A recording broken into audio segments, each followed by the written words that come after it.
Black Man Spy. Welcome to this week's episode of Black Man Spy. I have a great, interesting episode for you in which you are taking part in mission number one that I have, Mission Greenland. What I have is a series of recordings and interviews that I did during my time in Copenhagen and in Greenland. I go all around the northern part of Greenland. I go up to the Arctic Circle. I brave the icebergs in the Arctic Circle, which is very adventuresome. And more importantly, I get to know the people and the culture of Greenland that are being threatened by the President of the United States. With that, you're going to see an interview that I did that made me famous in Denmark on their version of 60 Minutes, known as the Leaper Report. It was also translated into Greenlandic and shown all over that country, so I was famous in Greenland as well. So with that, I hope you enjoy this episode of Black Man Spy, and watch for the end when I have a great piece of Greenland culture I want to introduce you to.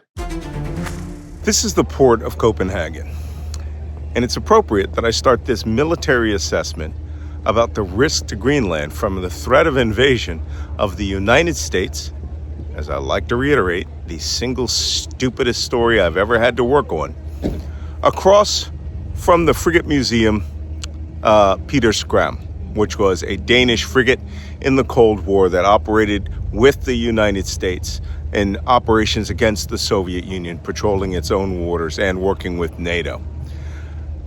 The port of Copenhagen shows that this country is a seafaring country. This is where Vikings, the Danish Vikings, and others came from, this small, tiny land, and set out to the point where they dominated the seas across the North Atlantic, all the way to Greenland. Now, of course, they had competitors, Sweden, Finland, Norway, even the English. But between here, Iceland, Greenland, the Faroe Islands, they established their seafaring tradition in small boats going very long distances. And this is how they actually colonized Greenland by Leif Erikson in the medieval period. So with that, I'm going to be doing a series of interviews and discussions here in downtown Copenhagen, and we're even going to see the Little Mermaid. But this is just a prelude to the fact that right now it is a sunny 65 degrees or about 18, 19 degrees Celsius. And I'm going to a city where the high will be -5 Celsius or about 25 degrees. And then we're going to go play in the Arctic Circle where it's -12 degrees high. And let me see, that's about 17 degrees Fahrenheit. So we're going to enjoy the sun. I'm going to give you a bit of tourism, and then we're going to get very serious with interviews. So enjoy the view.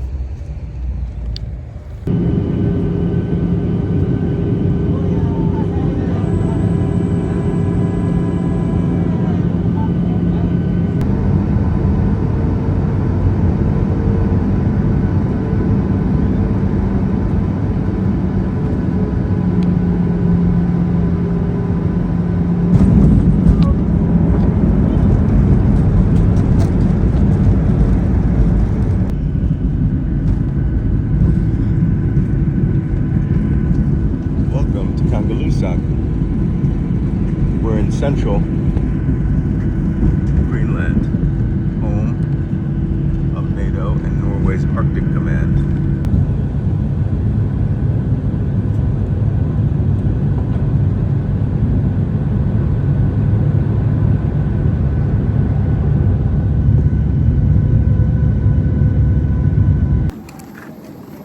Oh, this is not as cold as I was promised. Welcome to Nuuk. I didn't introduce him yesterday, but this is the famous Orla Jolson, blogger extraordinaire and keeper of sanity here in Greenland. And he knows more about the situation here with the Trump administration than anyone. And he is driving me to the airport. I'm gonna go out to the Arctic Circle now and see about how everyone else thinks. But you know, this is not normal. Is this normal spring conditions or? It's not normal. Yeah. No. Okay, we should not be having a blizzard right now. Should be seeing green, right? This is like upstate New York 1 month ago, or I was in Mont-Tremblant in Montreal a month ago, and this is what I expect to see: whiteout snow conditions. So we'll see if this airplane takes off. But is there anything crazy in the news today? I don't know. I haven't checked. Not today. Not yet. Oh, it's early because the United States hasn't really opened for business in time to say something stupid. What I find amazing is even with snow tires, you guys drive fast up here. What the hell is the problem? We are used to it. Oh, there's no such thing as used to it. I would be driving like a little old lady with a very tight margin of error. There's a net fishing. I'm on the flight to Ilulissat, and I have to tell you, we just walked from the terminal to the aircraft, and I went through some of the windiest conditions I've ever been on. People were literally being blown on the ice and sliding on their heels 10 feet. One of the ground crew had to catch a woman who was being blown down the ramp. The aircraft I'm sitting on right now is bouncing left and right. So this is some wind.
Here I am. I've just done maybe 3 kilometer hike up from the town, past the Ice Ford Museum, to the top of this peak that overlooks the Uliat Ice Ford. You can see the cairn here. I'm going to put my rock up to show I was here, contribute.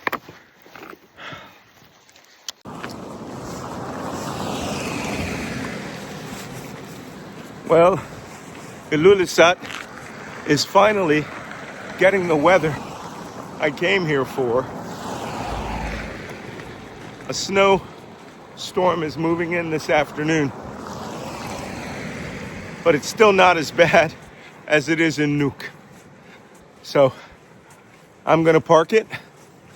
I went up to the Ilulissat Ice Fjord Center again, another 5-kilometer trek today, and now is a good time to take a nap, because as you remember, the sun was up all last night, and even with blackout curtains and eye mask, my body was responding to it. I want to give a shout out to my brothers and sisters out at Wintergreen. I love this parka that you made for me. I appreciate it. Next time in Anorak. So up here in Ilulissat, Greenland, it's supposed to be the spring, but it's the tail end of winter. And we're going to get a blizzard here in about a few minutes. So thanks again, you guys. Love your product. I'm in the harbor area of Ilulissat. And as you can see behind me, there is nothing but icebergs. just iceberg after iceberg that leads into the harbor. There's a narrow channel. So occupying a place like this might look interesting and fun, but you know, the single lane airstrip, the helipad has been converted into a microwave tower area, so there's no real place to set down. And if they don't want you into this harbor, there's ways for them to make it hard. So the prospect of coming up here, navigating ice fields without pilots, is just daunting on every level. And every small village on the Greenland coast looks like this to a certain extent. Certainly in the west, once you're below the Arctic Circle, the ice clears. But it is always winter, even in summer. So here's my ride into Nuuk that we're going to do for the next 2 days on the Sarfak Ituk ferry. And right now it's doing a very interesting reversing maneuver. Came in nose first, and now it's going to turn around on the spot and bring its bow back out to the seaward and its stern back into the harbor. He must have done this 1,000 times because he's doing it rather quickly. This will be interesting. But we'll also, more importantly, get an assessment of what the harbor is like going through these icebergs. It's gotten very cold right now. That's because it's 10 o'clock at night, can't you tell? And we'll see what it looks like going out through the ice fjord with these clearly moving icebergs. So here's my space. This is a premium couchette. This one only has 2 racks. I have the lower rack because I'm lucky. No one has the alpha rack. I have the Bravo rack. And I bought a Wooby that my late wife made for me years ago when I went to Iraq. And she made zippers all the way around it and turned the poncho liner into a sleeping bag. And I use it on very rare occasions. It has a little tag on it that says "Made with Love" in her name. So it's going to be a fast departure. We got here very late, so they're boarded up and we're leaving in 5 minutes.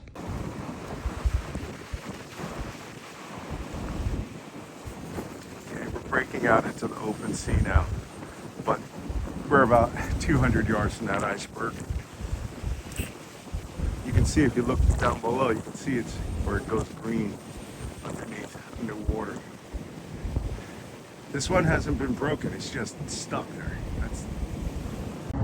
Good morning. It's 8 a.m. and I keep hearing these bangs and bumps and I keep thinking, wow, the sea is rough. And we're going through this, an iceberg field. Good morning. I'm on the boat deck of the ferry.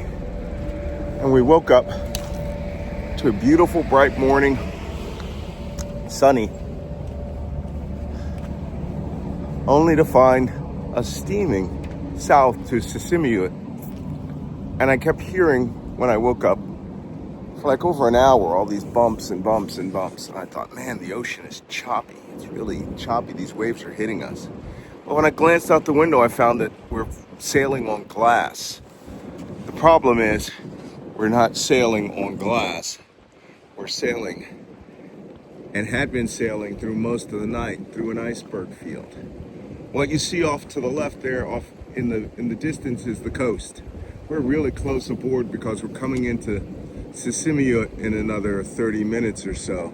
But for most of the night, we've been sailing through an iceberg field. And what I was hearing were the icebergs bounce off the hull, which is interesting because this ship was made to take it. This ship was rebuilt in 1980 in Poland, and it has icebreaker capabilities. So it's a ferry with icebreaker capabilities, but it's not, you know, you can just hear that. We just had that big ass bump from hitting that.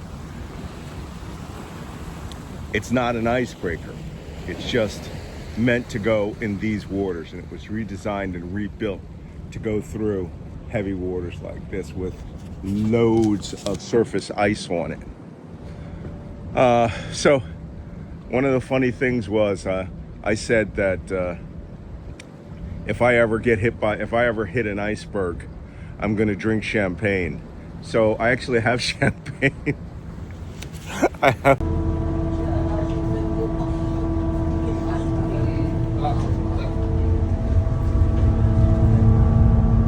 And we arrive in Nuuk, next to the Danish corvette, large cock. So I'm in the capital of Nuuk, Greenland. A little loud because I'm on the road. But I'm in the capital of Nuuk, Greenland, where you can see this is the bay where Hans Egede, that's the statue that you can see right back there at the top of the hillside, the Lutheran missionary, established his mission in the early 1700s here and established missions all up and down the western coast. That is a part of the Inuit culture here and the Danish culture coming together. This is the bay where it all started, and his house, the oldest house in Nuuk, is right down there.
This is the billionaire yacht La Dacha. Belongs to a Russian oligarch and was involved in the shooting incident on the coast the other day. This is a $100 million icebreaker with helicopter pad in which the rich and famous can all cruise about and drink vodka. And here it is in the harbor, where it generally runs.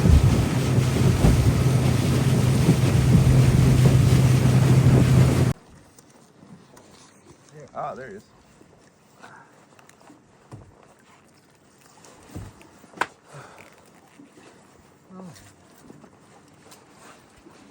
Boop.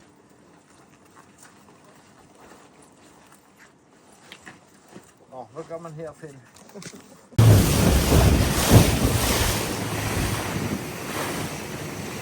Hey! Hvordan går det med fiskeriet? Vil du have en pose stenbiderravn? He's got machinery. Okay. Watch his line.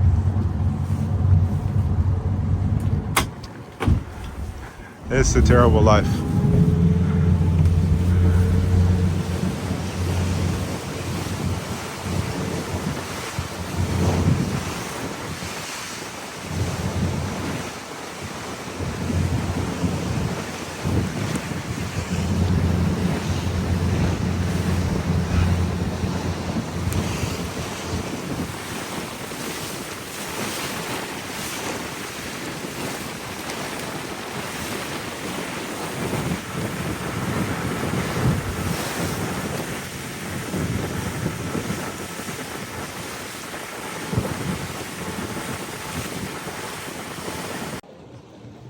If you see the Little Mermaid behind me, that's because right now I'm in Copenhagen, and I've finished our analysis and assessment of northern central Greenland and Nuuk, the capital. But I'm back in Copenhagen to talk to Danish officials because Denmark, and this statue symbolizes that, is a seafaring nation. They were the ones who, after Eric the Red had gone to Greenland from Iceland in 982, who resettled Greenland with Hans Egede, the missionary, in 1721. This country has a very, very long tradition of being across the North Sea, from the Faroe Islands to Iceland to Greenland. And how we would imagine that they wouldn't protect that is a good question. In the center of Copenhagen, in this serene, beautiful environment with its ponds, is this structure, the Kastellet.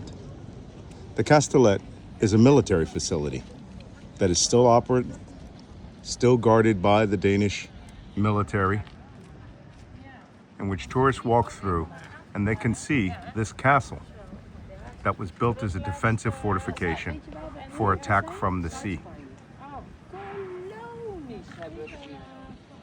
It's not just a symbol of Denmark's past on the sea, but its ability to defend itself. The question that we are going to ask, and the question that needs to be asked, is if the United States decides to take action against Greenland, will Denmark just let it happen? Or will this building here in the center of the city get a lot more busy? That is yet to be answered. Part of the answer to that question as to whether Denmark would just let the United States walk all over it for Greenland can be found here in Churchill Park.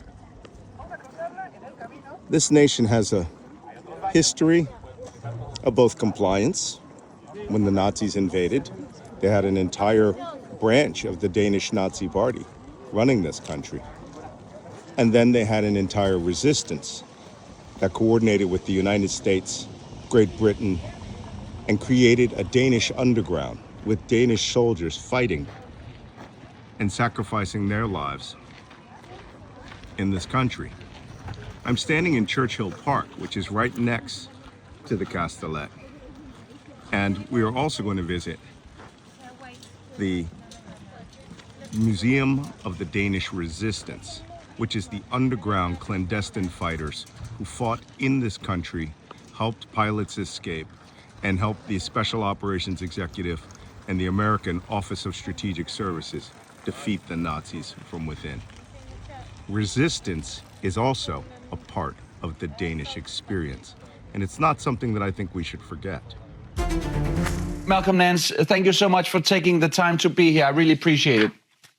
It's truly my pleasure. I'm going to jump right into the matter of the issue. The Wall Street Journal, the newspaper Wall Street Journal, has two unnamed sources saying that the United States will start spying in Greenland. Does that story seem trustworthy to you as a former intelligence officer in the CIA? Well, based on the sources that the Wall Street Journal has, yes, it seems very reliable.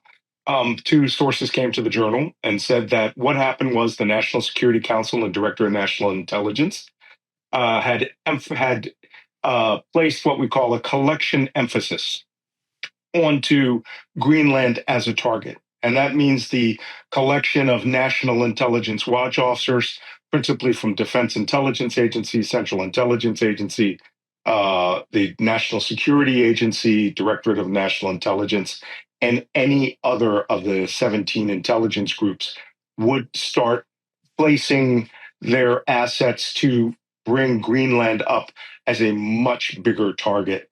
Right now, to be quite honest with you, I've worked for years in this community. Greenland was never a target. It was never a target. I can imagine. According to the territory of Denmark, yeah. According to the Wall Street Journal, the directions that were sent from Tulsa Gabbard, who's the director of national intelligence, and the recipients of the message were the heads of the CIA and the NSA and so on, as you just mentioned, the various agencies. What does that tell you? Well, first off, it tells me that this is top-down tasking. This means it comes from the president, the National Security Council, to the Director of National Intelligence, and then out to the senior heads and commanders of the intelligence agencies themselves. I want to make note, because I worked principally with the National Security Agency. They just fired the general in charge of the National Security Agency and the career civilian deputy director. The civilian deputy director is the most important part because the commanders of the NSA rotate all the time. The deputy director is a 20-year or more career intelligence officer who would be very loyal to the laws of the United States. So by decapitating that agency, they could put in a new general in charge of NSA or admiral in charge of NSA and choose a deputy director who would be more than willing to carry out these orders. I'm going to be frank with you. I've spent decades, almost 3 decades or more, in the intelligence community. This is without a doubt the single stupidest collection emphasis I have ever seen. I want to get into that, how it's stupid, but I also just want to touch upon what you just said there, Malcolm Nance, is that, first of all, what kind of resources do you mobilize when you bring out this message? When the Director of National Intelligence puts out this message, is it just moving Greenland from somewhere you've never seen Greenland on the list, somewhat up the ladder, or is it suddenly 17 agencies deploying agents into Greenland? What are we talking about here? Well, let's step away from traditional intelligence methods, human intelligence methods like deploying agents to Greenland. This would be more along the lines of the Directorate of National Intelligence passing it down to these agencies. These agencies will come up with an emphasized collection plan. That collection plan will be based on whatever tasking targets she wants. So if the tasking target from the United States government, right, the commander's intent from the National Command Authority is they want to know everything that's going on in Greenland, right? Well, it's pretty simple. You go to the consular officer and you ask them what's going on in Greenland. It's a very small country. I've been here over a week. I've gone through from the Arctic Circle all the way back down to the capital area and the central part of the country. It is a very small country to collect. The question is Denmark actually the target, or is it the Prime Minister of Greenland, or the local, committees who are in this area, or the Danish warships that are patrolling in the area, or Arctic Command? That means it's going to happen in one of two ways. It will happen with either collecting generic information that we know, having done cooperative operations with the Danes, or it could mean a super top secret collection emphasis where they now go after the phone structure, they go after your emails and everything from the leadership of Denmark to gain intelligence about the mindset of the population, what resistance the population could put up, what would the United States have to do. It really depends on what Donald Trump has directed from the top down. Given what the Wall Street Journal is reporting, it's about gauging what kind of support is there for the United States in Greenland? What kind of support would that be for extracting raw material, different kinds of resources from the underground? Are you saying that what you're looking at is much more than that, or is that just a qualified guess? What are we talking about here? I wouldn't call it a qualified guess. I'd call it a professional assessment. To get that information, that's easy. You can just go on Twitter, X, TikTok. You can watch emails. That's open source intelligence. People here in Greenland have been saying it openly and publicly, what their opinion is about this. Now you need to go another step or two down. What does the Danish government itself feel about this? What would they do if in the next step of a crisis? How would the United States deal with Greenlanders or give information or give money or give resources, websites to Greenlanders, the one or two, to make it appear like there is a false groundswell of support for the United States that would facilitate their moving to the next step of annexation? And let's be clear about a few things. I've only spent almost 40 years doing this. Annexation in this particular circumstance is not buying Greenland. It would be taking Greenland by force in opposition to the Danish government and a fait accompli, and letting you just decide what you're going to do after U.S. forces show up here. And I want to get into that particular part, what's going to happen next. I just want to drill just a bit about, because I had a question here saying, should the Danish government be worried? Now, it seems to me that what you're saying is, yeah, the Danish government should be worried about this? Because this is, as I hear you, this is not just about reading what's in the Greenlandic newspapers. This is about, in your assessment, trying to get intelligence about what's going on in the Danish government. Well, the United States is an ally.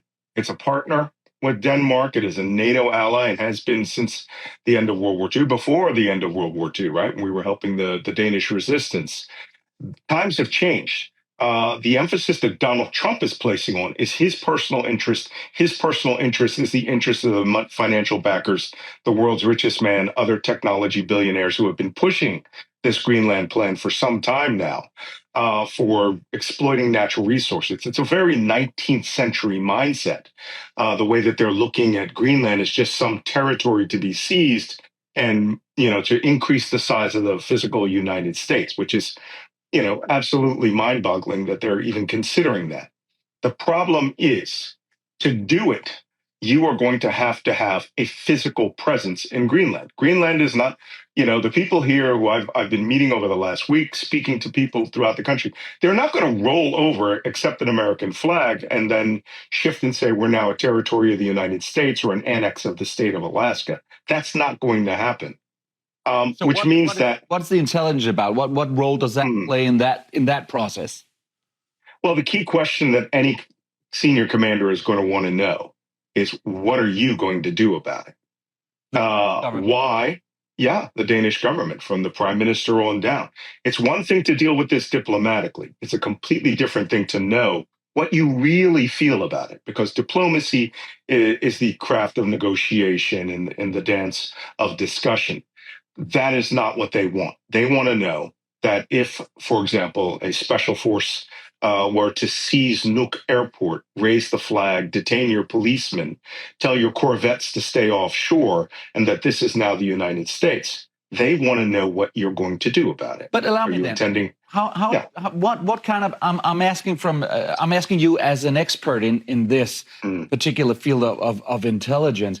What kind of help? What kind of assistance does NSA, CIA operatives working on Greenland give to that mission of annexing Greenland? What can they do? What will the contribution be?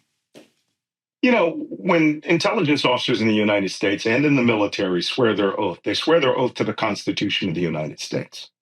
But one of the unspoken rules in the intelligence community is we have an unwritten law. Don't do anything stupid. You can be ordered to carry out collection. You can be ordered to carry out operations, to send in people to gouge that information. You could be directed to give passive or even active or financial support to people who want to subvert Greenland, who are Greenlandics or Danes. And you can carry that out without disobeying orders. But when you're talking about something like forced entry, or, a special operations seizure, a fait accompli operation, which would bring Greenland into the United States in one day, then you're talking about people who will have to make a moral choice about what they're doing. If that's the case, then you're going to have a lot of warning if that decision has been made, because we have far too many professionals who would not betray the alliance between NATO, everything that has been done sinse World War II, just because Donald Trump asked for it. I understand that. I'm also curious as to what, let's say that this is carried out, that the NSA, the CIA will comply to the message giving from the Director of National Intelligence. And what I'm curious about is basically, what will they bring back to the administration in order to help them do whatever they want to do? I mean, deploying soldiers, that's one way to do it. That's pretty simple. What will they be doing prior to that, because they're intelligence officers? Well, there's many different methodologies of collection that they can do that will comply completely with the request that comes from Tulsi Gabbard's office and could satisfy them that they're getting the information. But that would really be bringing in wheelbarrows and wheelbarrows of information that they know they won't read, information that they won't analyze, assessments that they won't take seriously. This White House is not serious in terms of with intelligence. It's not serious as an organization that deals in statecraft. They are dealing in a kingly-like behavior where they think they can just imagine it and it will happen. So fortunately, this order can be carried out. But I really believe that you will have more than enough warning should it go from a simple study to something more serious, like supporting a special operation or supporting an amphibious operation that would take Greenland in many different places. I'm curious as to know, because as you said, you have decades of experience with the things we're talking about here. Comes to mind a parallel situation, a country or a territory where you can remember, or you can say this is sort of the dynamics that we've seen play out here or there? No, this has never existed since the founding of NATO. There is no parallel to this. This is the United States behaving as if they are Russia invading Ukraine. That's what the only parallel that it would come out to. The either disruption of the political environment here in Greenland, creating a counterforce, a counterculture that would be illegitimate, maybe 2 or 3 people, and declaring them as the legitimate people who speak for Greenland, and then coming to their aid or rescue with a military force. That's the only way that this can be carried out. This is not the kind of operation that the United States does well. And when we do it, like example, Iran in 1950s, it always ends up in disaster. And in this circumstance, you're talking about a NATO Article 4 situation where the territorial integrity of Denmark would be encroached upon by the United States. You would have enough warning that you could call a NATO Council meeting and see if you could hold it off, or worse, a NATO Article 5, where Greenland is invaded, citizens are injured or killed, and you are calling for the NATO alliance of the other 30 nations to come to your aid. It's a situation we shouldn't even be talking about. It's so ridiculous. But we are talking about it, and I just gotta pause it there for a second, because are you actually? And this might sound naive to you. I can tell you, the viewers know this, I'm not an intelligence officer. I have not been in any agency that has to do with any of these things. So to me, it just sounds like this can't be real. We cannot be talking about American forces invading Greenland. But that is some scenario that you do not rule out. This is without a doubt. I mean, I'm working operations around the world for nearly 40 years. I'm an analyst on major television in the United States, a New York Times bestselling author. I deal strictly in reality. I do not play games. I don't delve in conspiracy theory. This is without a doubt the single stupidest thing that I have ever heard, and it is becoming a stupid reality. And the only thing you can do is prepare for the dramatic effect that a decision that is clearly in Donald Trump's mind. He has made a decision. The only question he is very seriously concerned about is, how will Denmark and the other NATO alliance handle this? Will it become a situation where the United States becomes a pariah? And can he deal with that? Can he manage that? And is the financial gain, the territorial gain, worth the, as we say, is the juice worth the squeeze? Well, he'll have to make that decision and the consequences after it. So what you're also saying is that as the Wall Street Journal writes about Greenland being the target of intelligence agencies in the United States, who should really be worried about who's tapping the phones and their emails, I suppose, is the Danish Prime Minister, is the Danish government, is that sort of a covert intelligence situation here? Well, if there's anything I can say about Denmark and our allies is there's no need to do that.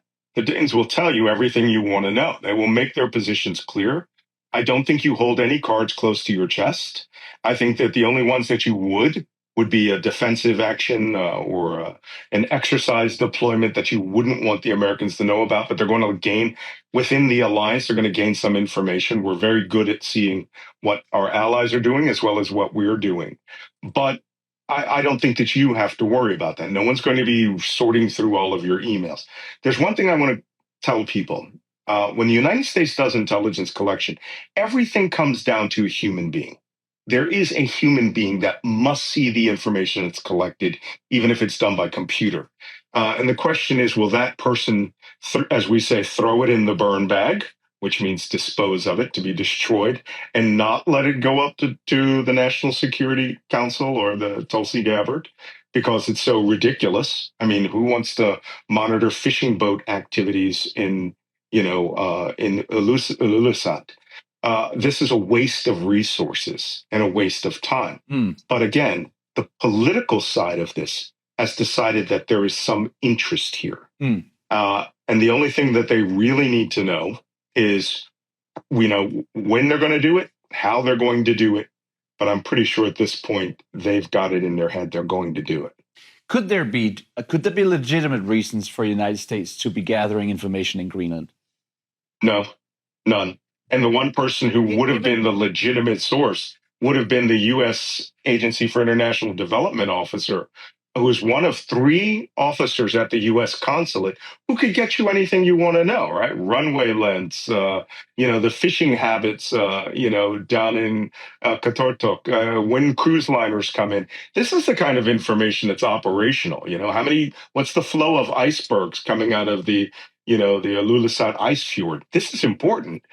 That information, if it's done in Washington, or if it's done in some other remote site, is almost ludicrous. You could really just read Orla Jolison's Twitter feed and get just as much information as you want to know about the mindset of locals than deploying intelligence resources. Because there seems to be at least an agreement about that Greenland has somehow been under-prioritized, that we have not paid enough attention, whether it's Denmark and the United States, we have not paid enough attention to the fact of its geographic position right there, that somehow this will be, or is already, a sort of a key to international security in the years ahead.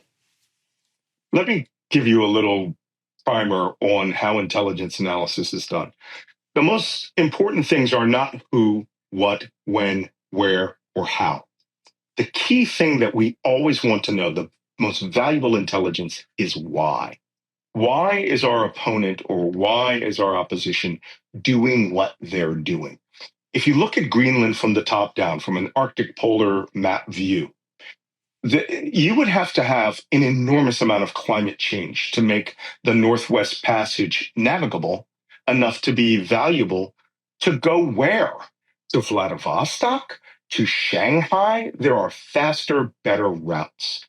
This talk about national security imperatives of the United States with regards to Russia, Donald Trump and Russia are like this. They speak the same language. They are not a strategic adversary. There is virtually no Russian Navy to speak of the way there was in the 1970s and 1980s.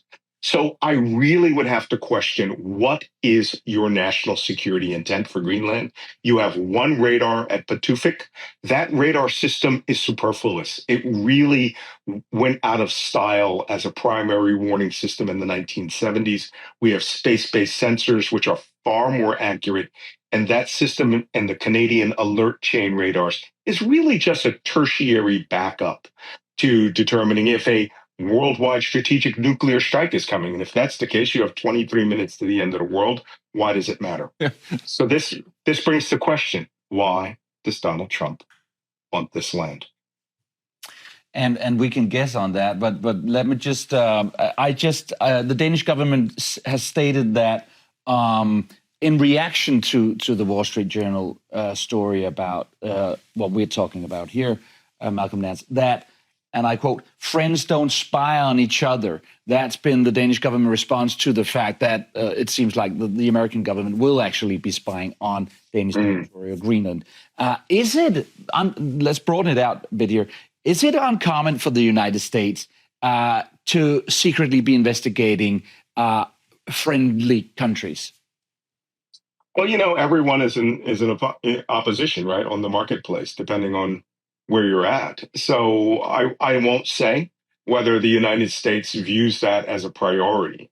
I mean, since World War II, when the government displaced the Canada, you always want to know 1 hour ahead of what your dinner guest is going to want to order, right? So in this particular circumstance, Denmark is saying what is very clear. You want to know something? Come and ask us. We'll tell you. The question is, what is the reason why you want to know about the resources of Greenland? What is your intent with saying that Greenland is an American national security priority since you've had bases there since 1941? And then in 1972, you gave us Patufic for $1. It is more of a Danish national security priority and a Greenlandic national security priority to ensure that their sovereignty is not exposed or exploited by a country that thinks they're bigger than them. You've touched upon this from the beginning of this conversation, and it rings in my head the question of what's next. So, from a Danish perspective, we're looking at this. We're reading stories that somehow American intelligence agencies are going to work on Greenland or whatever. What is next? You've touched upon that, saying that, well, the United States could have a plan of somehow taking over Greenland. What would that look like? What were we talking about? I know we have talked about it already, but a bit more concrete. What would that look like? Yeah, it's horrible that we even have to think about this. This is, again, I'm going to couch this in what I call professional intelligence terms. This is stupid, that we have to actually have a conversation about it. And that is what is being said by intelligence officers all over the United States right now. This tasking is stupid. But the White House has got something in their head. They are bringing that down to the community. And so the community is going to come up with clever answers. The single easiest way is for the United States to carry out a special operation using an unmarked civil airliner, carrying 200 or 300 special forces, Rangers, Air Force combat controllers who would take over your control tower, Homeland Security SWAT officers who would take over your police and secure your policemen. And they would land at this airport at 2 a.m. without permission. They would seize the airport. They would seize your parliament building. They would seize your prime minister. They would seize your police. In Greenland. And then they would raise in Greenland, and they would raise the flag and say, this is now the United States territory. Now you have the rest of the country to deal with. You have to land at Kanjalushat, Ilusiat, Asiat, Sisimiut. These are places I've been to now. And that will require follow-on forces. Those follow-on forces are going to be conventional. And there will be more than enough warning of guys calling their mothers, telling them they're taking cold weather Arctic gear to go seize Greenland. And you'll have plenty of warning to try to intervene. But the easiest thing to do is, the United States thinks this is unguarded, unprotected. Well, prove to them that Greenland is in Denmark's national security priority. Deploy your Marine regiment here. And do give the security that they believe the Americans say doesn't exist here, or work with the French and deploy their Alpine troops here and carry out exercises. But so long as Donald Trump believes that Greenland is not being well served by Denmark with regards to security, you could resolve that issue by carrying out better exercises, larger exercises, and stationing troops in Greenland. And then they would have to justify what their mindset is. So what you're saying is that Denmark and perhaps even NATO as such, NATO without the United States, should somehow prepare for some deterrence around Greenland, deploying troops for exercises or being prepared for, just to show that if United States, the 200 Rangers you talked about, were to land a nuke, something would happen. Is that what you're saying? No. I'm just giving you an option. Okay, yeah. So that the United States understands that you're taking the national security of Greenland and Denmark's interest very seriously. I mean, the vice president himself said he was underserved. It wasn't being carried out by Denmark. I mean, Patufic Space Base would collapse if Lars, the maintenance facility manager, were to leave that base. It's serviced by the government of Canada and Denmark. Locals work up there, but that's 2,000 kilometers over a 2-kilometer deep ice cap from the capital of Nuuk. So if they believe that you aren't supporting your country and are not supporting the national security interests of NATO, well, perhaps a greater demonstration in the immediate future would help them understand that perhaps the United States isn't needed to supply another reason. Before we move just to that point, which is obviously very dramatic, as always, there's been this conversation about trying to, and this is something that the United States has engaged in for decades, trying to change the public opinion. Are we going to see that, you think? Is that part of the intelligence community effort trying to or support the groups in Greenland that would like the United States to take over? Are we going to see that kind of a public diplomacy in sort of a malign way, to put it that way? Yeah, I wrote an assessment about this back on March 2nd on my special intelligence Substack called The Coming Invasion of Canada and Greenland. One thing you absolutely will see, and we are just starting to see the front end of it, there will be a political and social destabilization campaign by false groups that are claiming that they are from Greenland. That is Elon Musk's wheelhouse. This is what he does. He did it during the campaign. He paid, millions upon millions upon millions of dollars. They will find one or two individuals who will act as if they are the anchor to an opposition group in Greenland. And like the Russians did in Donetsk and Luhansk, right? You can have a false referendum. These people with false entities and operating in the United States or in other parts of the world will start flooding the information sphere with false information about how the United States is needed here, how Greenland is not being served by Denmark, how, Leif Erikson was a genocidaire. Whatever you want to say, they're going to say it. And we just saw the first touch of that. A false Facebook group has just popped up with no followers, out of nowhere, talking about Greenland for Greenlanders. This is a very, very big part of the MAGA playbook, but it will also be part of the supporters of Donald Trump. It's the techno billionaires that are really after Greenland. And you need to be very, very careful about the information warfare operation they could carry out completely without any assistance of the United States government that will meet all of those goals to allow them to carry out quite possibly a forceful seizure of the island. Malcolm Nance, I want to thank you for taking the time to be here on the program and give us your perspective on the rather dramatic events that are taking place in Greenland at the moment. I appreciate it. Thank you so much. Well, I'm sorry we have to be here. As any good intelligence professional knows, the key to operating or working within certain environments that are alien to you is by understanding language, culture, history, and geography. And in the case of where I went, Greenland, weather, it's very important. You must understand the weather. The entire concept of the Kalaalleq people is survival. The people live there, and their day-to-day existence depended on them going out to the ocean and gaining what they needed, either through seal, walrus, polar bear, fish, shrimp, all of these things that they collected from the sea. And the entire basis of their belief system is based around a tale. Their tale of survival is really based around a story called the Mother of the Sea. The Mother of the Sea, if you go to Nuuk, Greenland, it's a statue that's in the water, and it's a woman, a bare-breasted, voluptuous woman who has long, long hair. And then in her hair are fish, the walrus, the polar bear. All life springs from the Mother of the Sea and the Mother of the Sea's hair. So if you really want to understand some of the ground dynamics of a culture that you're going to, I recommend doing two things. One, watch children's cartoons. Okay, sounds funny, right? No, every person in these countries and cultures start by watching kids' cartoons, and they often make reference to them.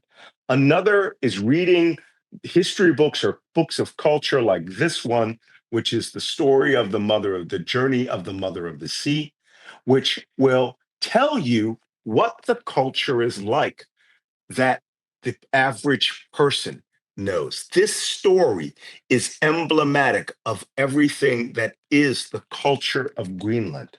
So, of course, I bought this book and I bought topographic maps, right? It's very interesting.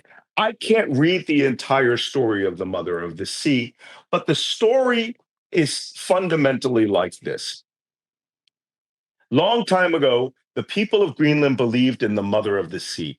She lived at the bottom of the ocean where she ruled over all creatures of the sea. She was all knowing and very powerful. From her dwelling on the ocean floor, she would send seals, whales, fish, and seabirds up to the surface for hunters to catch. That's why the people called her Mother of the Sea. However, if people began behaving badly, she would become angry and withhold the animals. Then a shaman would have to be sent down to clean and comb her hair, which would become tangled and dirty as the result of people's misdeeds. She was so powerful that only the mightiest of the shamans could visit her at the bottom of the ocean. A shaman was a wise person who had supernatural powers and was both feared and revered. Shamans could cure the sick, predict the future, and only a few women became shamans. But those who did were more powerful than their male counterparts.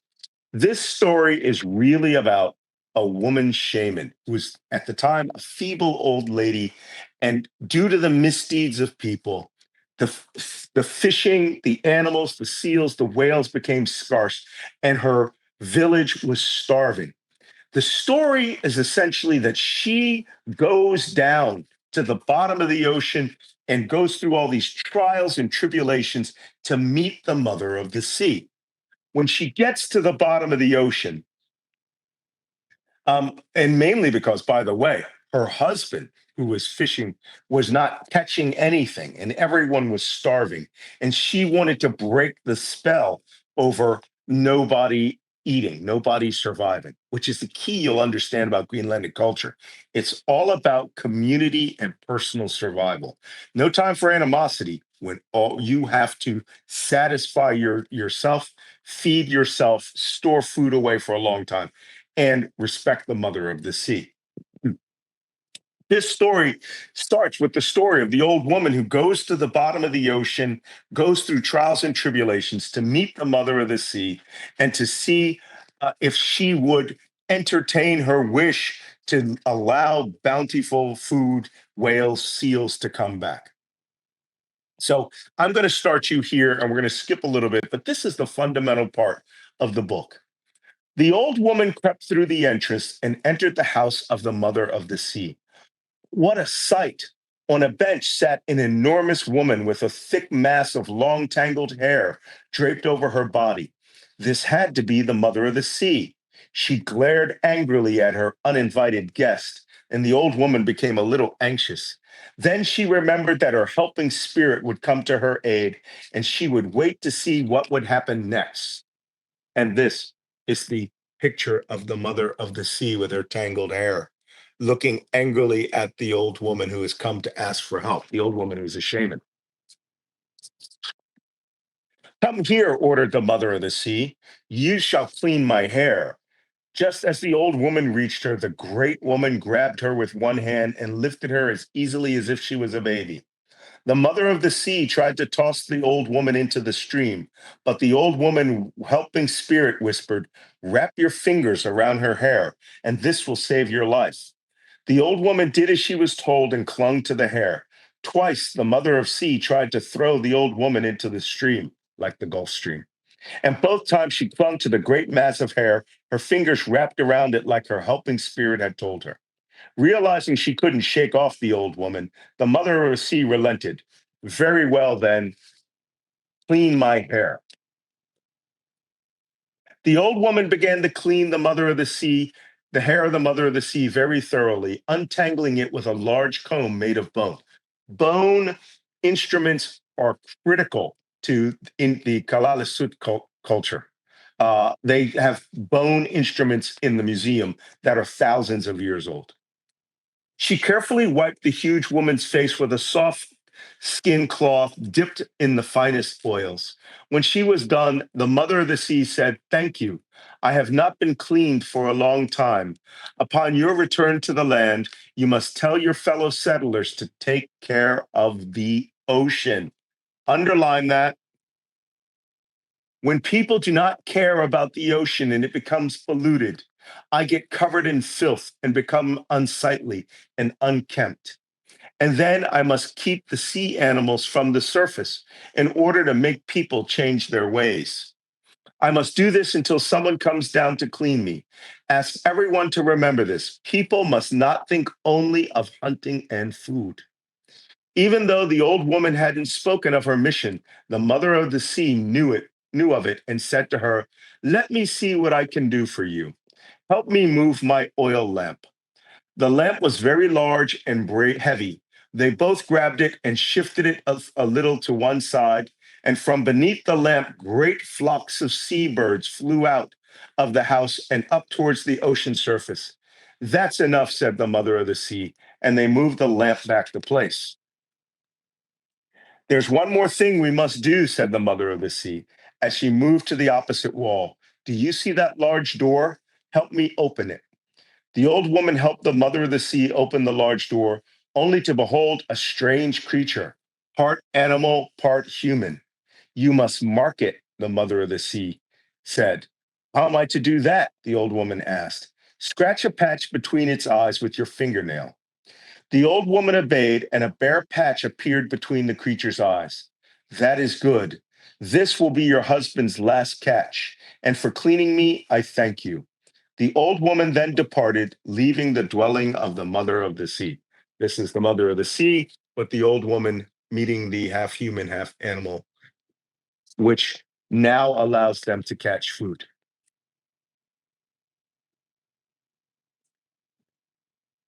I'm going to go to the end. One day, the old man said to his wife, "I'm going out to hunt." She went back to her village and things became bountiful. "I'm going out to hunt seal in my kayak." The old woman smiled and thought to herself, "What is he thinking? He hasn't been hunting for a very long time, and his old kayak has been on its rack behind our house for so long it's probably useless." But she said nothing. Before long, the old man returned from his hunt with a seal in tow. The old woman went down to the beach and was amazed to see he had caught the finest seal in the entire ocean, with a pelt as beautiful and smooth as silk. When the old woman saw the beautiful seal had a bare patch between its eyes, she thought of the strange creature she had marked with her fingernail during her visit to the mother of the sea. The mother of the sea had told her that it would be her husband's last catch, and she now knew this to be true. Everything has happened as foretold, and all of this came to be because the old woman, to save her settlement from starvation, had the courage to undertake the dangerous journey down to the mother of the sea. The end. Now, I recommend you go to Greenland, go to the National Greenlandic Museum, get this book yourself, and then you can read about all the harrowing adventures of the old woman as she went down to see the mother of the sea. But this is their culture. And this story is critical to every aspect of how they live. They respect the ocean, they respect their kayaks, they respect the food and bounty that they get from the ocean, and they don't abuse it. Everyone there, I went out with a lawyer. You'll see that when I went fishing with a lawyer, and he had a 60-day license to collect roe caviar, red caviar, from a very small area where he was allowed to put a fishing net. Everyone does this. The ocean provides, and it wasn't just to provide him food that he could sell to the market that would go to Denmark. He ate that roe. I had that roe the next morning for breakfast. It was brilliant. But the culture there is about respect of the ocean and the people.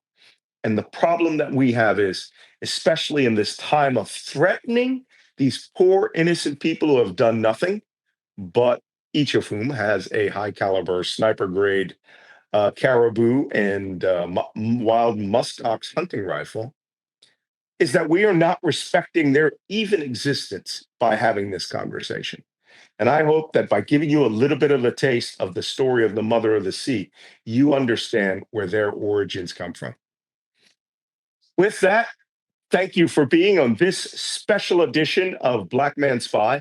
Every time you hear Donald Trump or someone in his administration threaten Greenland, come back to this podcast, watch it, listen to it over, see the sights and the sounds of Greenland.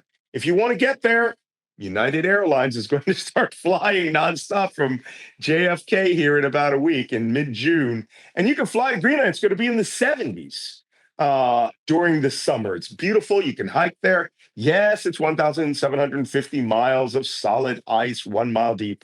But the southwestern side of the country, which is enormous, by the way, it takes 2 hours to fly in any direction. That part is hikeable, trekkable. You can go there. You can go on a cruise ship. It's going to be brilliant. So thank you for listening and watching this episode of Black Man Spy. And I just want to say to all of my followers in Denmark and Greenland, it has been a pleasure to popularize your nation and your territory.